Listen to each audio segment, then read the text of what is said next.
नमस्कार। तो नमस्कार। शुक्ल पूर्णिमा, गुरु पूर्णिमा, गुरुदेव गुरु महिमा दिन આજનો અને સુભગ સમન્વય ગુરુવાર અને ગુરુજીનો દિન। તો આજના આ શુભ દિને, આ પાવન દિને અત્રે ઉપસ્થિત આપ સર્વે ગુરુજનોને નતમસ્તક વંદન કરું છું।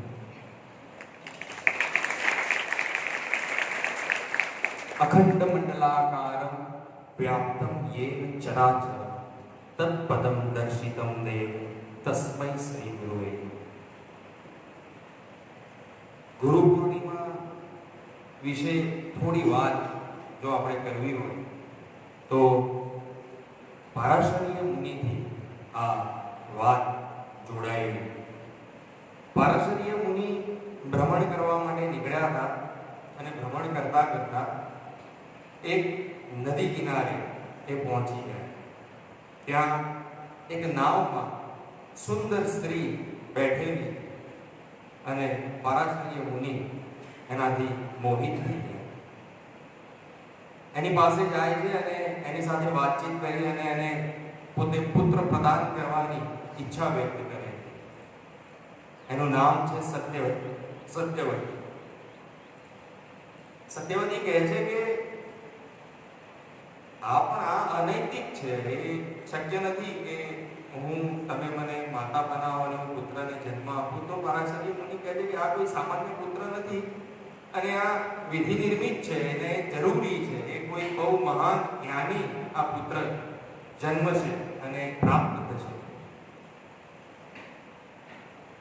સત્યવતી હતા તો સુંદર, પણ જ્યારે પારાશરીય મુનિ એમની સાથે વાત કરવા માટે નીકળ ગયા તો એમણે નોંધ્યું કે એમના શરીરમાંથી એ પોતે મછવારાના પુત્રી હતા, માછીમારના દીકરી હતા, એટલે એમના શરીરમાંથી માછલીની દુર્ગંધ આવતી અને એના લીધે એમનું એક બીજું નામ મત્સ્યગંધા એવું પણ પડ્યું।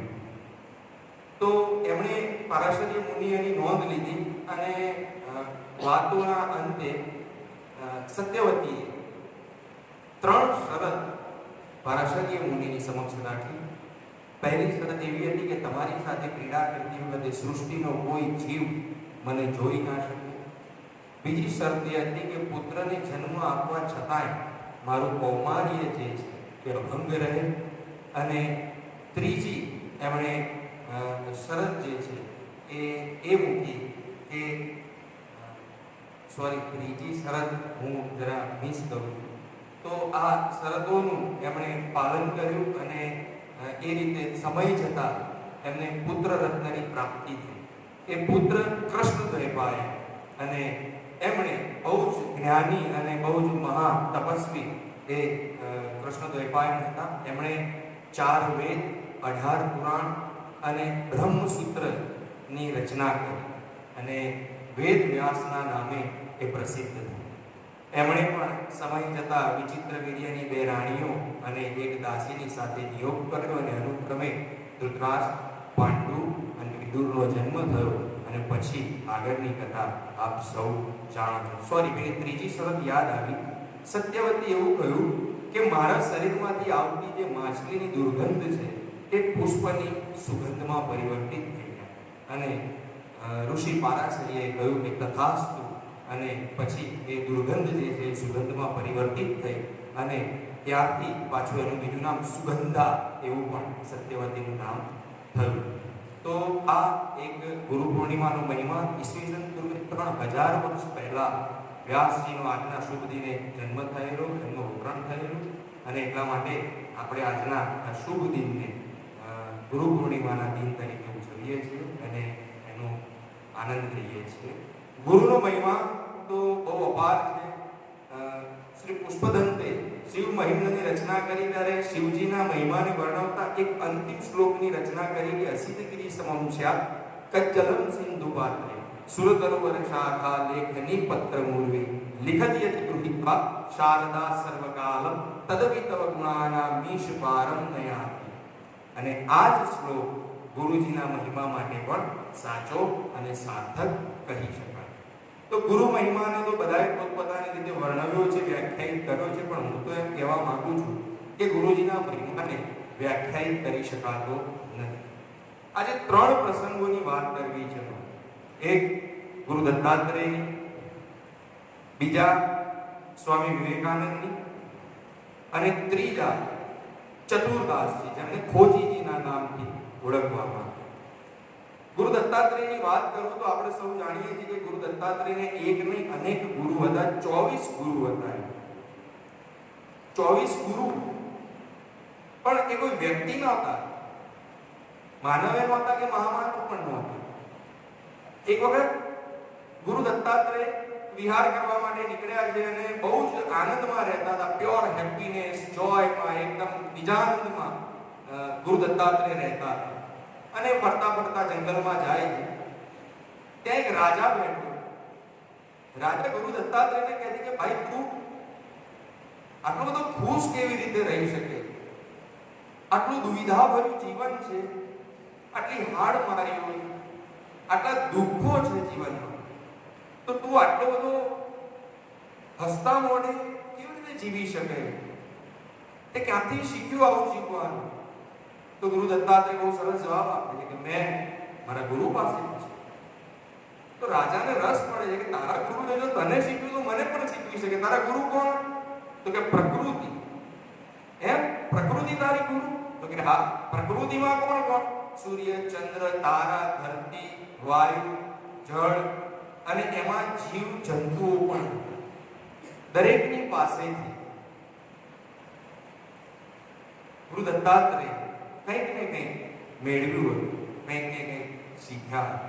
જરૂરી નથી કે ગુરુ એટલે વડીલ હોય, જરૂરી નથી કે ગુરુ સિનિયોરિટીના બેઝ ઉપર હોય, જરૂરી નથી કે ગુરુ એ શિષ્યોના મંડળ ઉપરથી નિશ્ચિત થાય. ગુરુનો મહિમા જુદો છે. એક બાળક પણ આપણને કંઈક શીખવાડી દે, એક ગાયનું વાછરડું પણ આપણને કંઈક શીખવાડી દે. એવા ઘણા ગુરુ છે કે જેમની આંખો એમના શિષ્યોએ ખોલી, એમને મોક્ષની પ્રાપ્તિ એમના શિષ્યોએ કરાવી. એવા પણ ગુરુ છે અને એમના શિષ્યો પણ એવા, જેમ કહે છે ને કે ગુરુ કરતા ચેલો સવાયો, એવા પણ એમના શિષ્યો છે. તો આવા ગુરુ દત્તાત્રેય, અને જ્યારે આજે આ સુંદર આવા સારા દિવસે સૌરાષ્ટ્રની ધરા પર અને એમાં પણ ગુરુકુળની તપોભૂમિ પરથી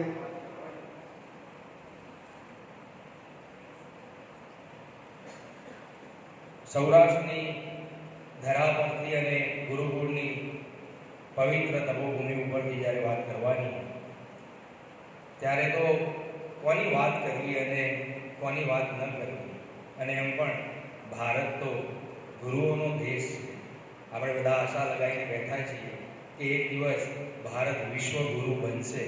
બનશે તો બનશે, પણ એક દિવસ ભારત વિશ્વગુરુ હતું પણ ખરું, એ પણ આપણને ખબર હોવી જોઈએ. ભૂતકાળમાં એક સમય એવો પણ હતો કે આપણે વિશ્વગુરુ હતા. આપણી પાસે એટલી સંપત્તિ, એટલું જ્ઞાન. આજે વિશ્વના જેટલા પણ દેશો છે, યુકે, જર્મની, અમેરિકા, જહાજો ભરી ભરીને આપણી પાસેથી પુસ્તકો અને ગ્રંથો અહીંયાથી લઈ ગયા છે. ત્યારે એમની પાસે આ જ્ઞાન છે. એમને એમનું કશું આમાં ઉપાર્જિત કરેલું નથી. અહીંયા કોને યાદ કરવા? જલારામ બાપાને યાદ કરવા, બાબા સીતારામને યાદ કરવા, ગરવાગઢ ગિરનારના ગુરુ દત્તાત્રેયને યાદ કરવા, સંત દેવીદાસને યાદ કરવા.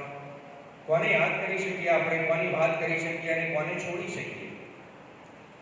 એક સરસ મજાનો સુંદર પ્રસંગ હું કહું તમને. સ્વામી વિવેકાનંદ, ગુરુ દત્તાત્રેયની વાત પૂર્ણ થઈ, સ્વામી વિવેકાનંદની વાત કરી.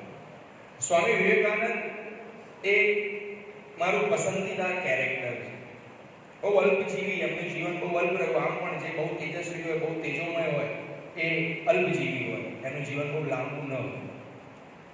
માત્ર 19 વર્ષની ઉંમરે એ બહુ જ તાર્કિક અને બુદ્ધિમાન વ્યક્તિ હતા. કોઈ કહે કે આમ છે એટલે હા એવું છે, એમ નહીં. એનો તર્ક જોઈતો હતો, એમને એનું પ્રમાણ જોઈતું હતું. 19 વર્ષની ઉંમરે બહુ જ પ્રશ્નો પૂછતા હતા એ બધાને, જેને મળે એને પ્રશ્નો જ કર્યા કરે.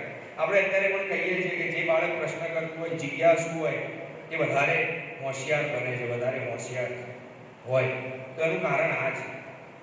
એ બધાને બહુ પ્રશ્નો કરતા હતા. 19 વર્ષની ઉંમરે એ જાય છે રામકૃષ્ણ પરમહંસની પાસે. રામકૃષ્ણની પાસે જઈ અને એમને પૂછે છે કે તમે આખો દિવસ ભગવાનની વાતો કર્યા કરો છો, તમારી પાસે એનું કોઈ પ્રમાણ છે? રામકૃષ્ણ પરમહંસ પહેલા તો એની વાતને સાંભળે અને એની સામે જોયા કરે છે કે આ ગજબ માણસ. પછી કહે છે કે રામકૃષ્ણ પરમહંસ કહે છે કે હા, હું એ વાતનું પ્રમાણ છું, હું સ્વયં, કે ઈશ્વર છે. તો એના જવાબથી સ્વામી વિવેકાનંદ ચકિત થઈ ગયા. કેમ કે સ્વામી વિવેકાનંદે એવી આશા રાખી હતી, એવી અપેક્ષા રાખી હતી કે જવાબ કંઈક એવો મળશે કે જેમ વૃક્ષ છે બીજમાં સમાયેલું, બીજમાંથી જેમ આખું વૃક્ષ થાય છે, જેમ ગ્રહો એ સૂર્યની આસપાસ ચક્કર લગાવે છે, આ પૃથ્વી ઉપર દાણા નાખતા ઉગી નીકળે છે, વગેરે વગેરે આવી કોઈ બૌદ્ધિક વ્યાખ્યાની આપણે અપેક્ષા રાખી. પણ એવી તો કોઈ વાત ન થઈ અને રામકૃષ્ણએ એવું કહી દીધું કે આ હું પોતે જ પ્રમાણ છું ઈશ્વર હોવાનું.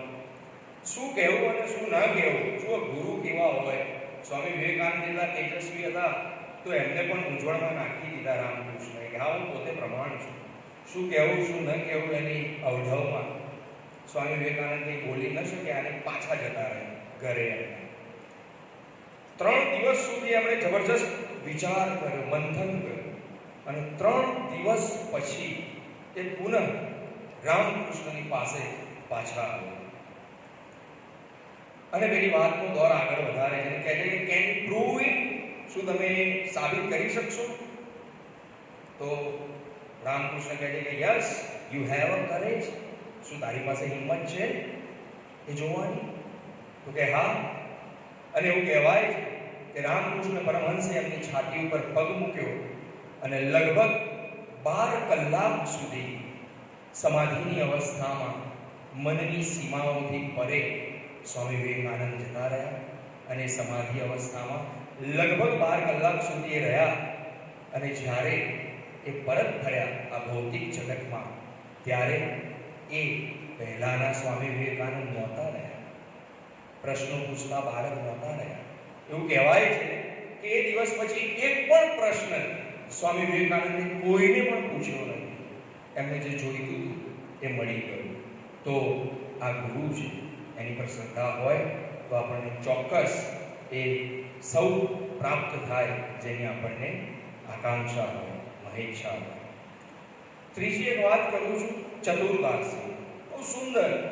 બહુ સુંદર પ્રસંગ છે આ. એવા ઘણા પ્રસંગો છે કે જેમાં શિષ્યએ ગુરુજીની આંખો ખોલી હોય. એવો જ એક મત્સ્યેન્દ્રનાથ અને ગુરુ ગોરખનાથનો પણ કિસ્સો છે. અને આ નાથ સંપ્રદાયની શરૂઆત ગુરુ દત્તાત્રેયથી થઈ, જેને હિન્દીમાં કનફટે સંન્યાસી કહેવામાં આવે છે. તો મત્સ્યેન્દ્રનાથની થોડી વાત કરી લઉં વચ્ચે કે મત્સ્યેન્દ્રનાથ જ્યારે ભ્રમણ કરતા કરતા ભિક્ષા માંગવા માટે કોઈ ગામમાં ગયા તો એ ઘર આગળ જઈને એમણે ભિક્ષા માંગી કે ભિક્ષાન દેવી. તો અંદરથી એક સ્ત્રી બહાર આવી ભિક્ષા લઈને અને બહુ ઉદાસ હતી, બહુ જ દુઃખી હતી. તો આ તો ગુરુ હતા. એમણે પૂછ્યું કે બેટા શું થયું, કેમ આટલી બધી દુઃખી છે? તો એમણે એવું કહ્યું કે મારે સંતાન નથી થતું અને આ દુનિયા મને જીવવા નથી દેતી, મહેણા ટોણા મારે છે અને હું બહુ દુઃખી થઉં છું, મને બધા બહુ દુઃખી કરે છે. આ તો ગુરુ હતા, આ તો સંન્યાસી હતા, કોઈનું દુઃખ તો જોઈ ના શકે. એટલે એક ભભૂતિ થોડી ચપટી લઈ અને એક એની પૂરી બનાવી અને એને આપી અને કહ્યું કે લે બેટા આ તું લઈ લેજે અને તને સરસ મજાનો જ્ઞાની અને ઉત્તમ તેજસ્વી પુત્ર પ્રાપ્ત થશે. હવે આ પૂરી બાબતે, આ પડીકી બાબતે બીજા લોકોને, બીજી સ્ત્રીઓને ખબર પડી અને બધા એ સ્ત્રીની બહુ જ હાંસી ઉડાવવા લાગે કે આવી રીતે કંઈ ભભૂતિની પડીકી લેવાથી તો કંઈ પુત્ર પ્રાપ્ત થતો હશે. સંશય જગાડ્યો એના મનમાં. એ સ્ત્રીના મનમાં પણ સંશય થયો કે વાત સાચી છે, ઈશ્વરને આપવું હોત તો આપી દીધું હોત, પણ કોઈ આવો સંન્યાસી જો આવી પડીકી આપે તો એનાથી તો કંઈ થોડા સંતાન થતા હશે. સંશય જાગ્યો ને સંશયનું કોઈ સમાધાન નથી, આજે પણ નથી અને ભવિષ્યમાં પણ નહીં. સંશય એ નાશનું કારણ છે. અને પડીકી એ સ્ત્રીએ ઘરની પાસે રહેલા ગોબરના કૂડામાં નાખી. 12 વર્ષ વીતી ગયા એ વાત. 12 વર્ષ પછી ફરીથી મત્સ્યેન્દ્રનાથ એ જ ગામમાં આવે છે. એ જ ગામમાં આવીને એ ઘર આગળ આવે છે ત્યારે એમને યાદ આવે છે કે હા, મેં આને પેલી પડીકી આપી હતી ભભૂતિની. ફરીથી ભિક્ષાંદેહી કરીને અવાજ કરે અંદરથી. એ સ્ત્રી આવી એવી જ દુઃખી અને એટલી જ દયા ઉપજે એની ઉપર, એવી એની પરિસ્થિતિ. એને પૂછ્યું કે શું બાળક? તો કે બાળક તો નથી કે ગુરુજી. મને પછી એને સત્ય સ્વીકારી લીધું કે મને સંશય થયો અને મેં પડીકી ના લીધી. તો મત્સ્યેન્દ્રનાથે કીધું કે પડીકી ક્યાં? ભભૂતિની. કે મેં તો ગોબરમાં નાખી, ગોબરના કુડામાં. મત્સ્યેન્દ્રનાથ સીધા જ એ ગોબરના ઢગલા પાસે ગયા, ઉકરડા પાસે ગયા અને ત્યાં જઈ અને સાદ કર્યો કે બાલક ગોરખનાથ.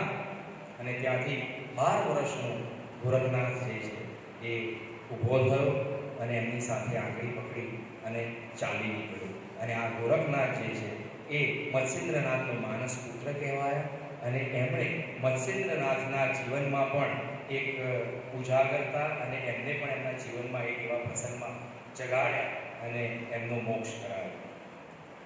બીજી એક વાત, સરસ મજાની વાત, તમને બધાને આનંદ થાય, મજા પડે એવી. ખોજીજી, જેને ચતુર્દાસ કહેવામાં આવે, હિન્દી સાહિત્ય સાથે જે લોકો સંકળાયેલા હશે એમને ખબર હશે કે જે પાછળથી ખોજીજી કહેવાય.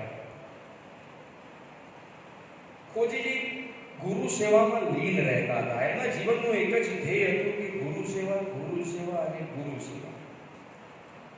એમના ગુરુની સાથે એ એમના પડછાયાની જેમ સતત રહેતા. ગુરુજીને સુવાનું હોય તો એમનો બિસ્તર જે છે, એમનો બેડ જે છે સુવ્યવસ્થિત કરી દે. ગુરુજી સૂઈ ગયા હોય તો ગુરુજીને પેલા હાથના પંખાથી વીજળાથી પવન નાખે. ગુરુજી જમવા બેઠા હોય તો બાજુમાં પાણીનો કળશો ભરીને ઊભા રહે. ગુરુજી લઘુશંકા કરવા ગયા હોય તો પણ પાણીનો લોટો ભરીને ઊભા રહે અને હસ્ત પ્રક્ષાલન કરાવે, મુખ પ્રક્ષાલન કરાવે. આ બધું કામ એ જબરજસ્ત રીતે ગુરુની સેવામાં લાગેલા રહેતા. ગુરુ સેવા જ એમના જીવનનું ધ્યેય. એક વખત ગુરુ અને ખોજી, એટલે કે ગુરુ અને શિષ્ય બંને ફરતા ફરતા આગળ જાય છે, વિહાર કરવા નીકળે છે. ત્યારે એક પીપળાનું વૃક્ષ આવે. પીપળાના વૃક્ષથી થોડે દૂર જઈ અને ગુરુજી લઘુશંકા કરવા માટે બેસે છે. લઘુશંકા કરી અને જ્યારે ઊભા થાય છે ત્યારે ખડખડાટ હાસ્ય કરે છે. ખૂબ હસે છે અને હાથ ધોવે છે. પેલા ખોજીજી પાણી રેડે છે અને એમાં હસતા હસતા એ હાથ ધોતા જાય. ચતુર્દાસને સવાલ થાય છે કે ગુરુજી, તમે આટલું બધું હસો છો કેમ? બસ ખલાસ. અરે તું મારો શિષ્ય છે, તને ખબર નથી હું કેમ હસું? તને ખબર હોવી જોઈએ. ગુરુની પડની, ગુરુના મનને વાંચવાની, ગુરુના મનમાં શું ચાલી રહ્યું છે એની શિષ્યને ખબર હોવી જોઈએ. અને જો શિષ્યને ખબર ન હોય તો એને શિષ્ય બનવાનો કોઈ અધિકાર નથી. ચલ ભાગ અહીંયાથી. ગુરુ છે આ. ચલ ભાગ અહીંયાથી, નીકળી જા. તને હું મારો શિષ્ય માનતો નથી. અને જ્યારે તને મારા હસવાનું કારણ મળે ત્યારે જ તું અહીંયા પરત ફરજે, એ સિવાય પરત ફરતો નહીં. તારી બુદ્ધિ વિવેક રહિત છે. જેવી રીતે ચોકલેટની ઉપર રેપર લગાડેલું હોય એવી રીતે બુદ્ધિની ઉપર પણ વિવેકનું રેપર હોવું જોઈએ. જો વિવેકના રેપર વગરની બુદ્ધિ હોય ને તો એ નકામી. તારી બુદ્ધિ વિવેક રહિત છે, માટે તું ગુરુ સેવા નહીં કરી શકે. ગુરુ સેવાનો ત્યાગ કર અને ભાગ અહીંયાથી. મારા હાસ્યનું કારણ મળે ત્યારે આવજે મારી પાસે. બહુ નિરાશ થઈ ગયા ખોજી. અને જ્યાં અખાડા હતા, જ્યાં મઠ હતા, જ્યાં સાધુ સંન્યાસીઓ ભેગા થતા, બૌદ્ધિક ચર્ચાઓ કરતા, ત્યાં દર ભટકતા જાય અને પછી બધાને પૂછે કે મારો એક પ્રશ્ન છે. તો ગુરુજીઓ બધા બેઠા હોય તો કે બોલો શું પ્રશ્ન છે તમારો? કે મારા ગુરુજી લઘુશંકા કરતા હતા અને લઘુશંકા કરતા અટહાસ્ય કરવા લાગે. એટલું બધું હસ્યા, ખડખડાટ હસ્યા અને મને એનું કારણ પૂછ્યું તો મને એનું કારણ જડ્યું નહીં અને મને ગુરુ સેવામાંથી એમણે